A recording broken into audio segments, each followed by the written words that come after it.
নতুন বছর, নতুন আশা, নতুন স্বপ্ন, সবাইকে জানাই শুভ নববর্ষ। পয়লা বৈশাখ মানে আমার কাছে এক অন্যরকম আনন্দের দিন। এদিন আমাদের দোকানের হালখাতা হয়। উঠেই স্নান করে নতুন জামা কাপড় পরে পুষ্পাঞ্জলি দেওয়া, তারপর বাড়ির ঠাকুরকে পুজো করে পুরাতন ক্যালেন্ডার খুলে নতুন ক্যালেন্ডার টাঙানোর পালা।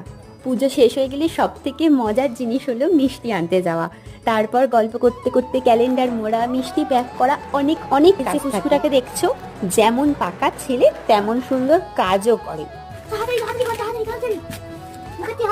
বিকাল হলেই রেডি হয়ে দোকানে যেতে হয়, কারণ বাপির কাছে সবাই আসে হালখাতা করার জন্য। দিদি আর মিস্তিদি দুজনের কেউই ছুটি পায়নি বাড়ি আসার জন্য, তাই বাপি এই বছর গুরুদায়িত্বটা আমার উপরেই দেয়। না, শুধু আমি না, আমার ভাই আর দাদা দুজন মিলে সবকিছু সামলায়। সে লিখতে লিখতে আমার প্রচন্ড হাত ব্যথা হয়ে গিয়েছিল, তাই ভাই হিসেব নিকেশটা শেষ পর্যন্ত করে। সবকিছু শেষ হতে হতে রাত 12টা বেজে গেছে, আর পয়লা বৈশাখও শেষ। সবাইকে জানাই শুভ নববর্ষ।